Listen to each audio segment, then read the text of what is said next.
કામ વચ્ચે કામોનું લિસ્ટ મૂકવું હોય તો પણ અધિકારીઓએ મૂકવા માટેની વાત મને કરી છે કે છેલ્લા 15 વર્ષની અંદર જૂના ડીસાની અંદર કઈ યોજનામાંથી કેટલી ગ્રાન્ટ મંજૂર થઈ। હવે વાત થઈ એની તપાસ માટેની,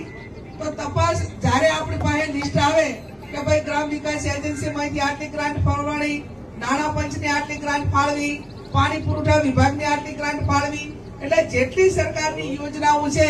એ તમામ યોજનાઓમાંથી છેલ્લા 15 વર્ષમાં જેટલી ગ્રાન્ટોની ફાળવણી થઈ છે એ તમામ કામો અમુક વસીમભાઈએ કીધું કે જ્યાં કામની ફાળવણી કરવામાં આવી હતી એ જગ્યાએ નથી કામ કર્યું પણ બીજી જગ્યાએ કર્યું છે। તો બીજી જગ્યાએ એમને કામ વહીવટી તંત્રએ કર્યું હોય તો એમને સાઇડ પ્લાન ફેરવ્યો છે, એમને લોકેશન માટેની કાર્યવાહી કરી છે, એમને એમની રીતે જ્યાં કામ મંજૂર કરવાનું હતું એ નથી કર્યું અને બીજે કર્યું છે તો શા માટે કર્યું છે એ તપાસની અંદર એ વાત આવશે। બીજું 2-3 એમને એવી વાત કરી કે બેનના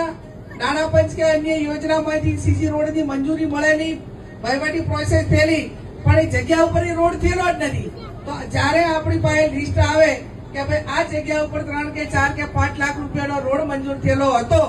પણ આ વર્ષમાં થયેલો હતો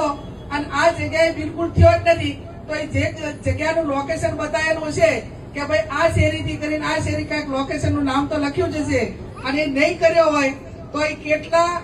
સરપંચ કોણ હતા, એ ટાઈમે તલાટી કોણ હતા, એ ટાઈમે ટીડીઓ કોણ હતા, એની અંદર સહી કરનારા કોણ હતા, એ બધાની પાછળ કે વહીવટીય રીતે એની તપાસ પૂરેપૂરી, અને તમે આટલા બધા ભેગા થયા હોય ત્યારે મારી પણ એક નૈતિક જવાબદારી છે કે જૂના ડીસામાં 15 વર્ષથી જે કામો થયા હોય એની પારદર્શક રીતે તપાસ થવી જોઈએ। એ હવે મારો પણ એક જવાબદારીનો ભાગ છે અને જવાબદારીનો ભાગ છે ત્યારે આમાં કોઈ એક વ્યક્તિ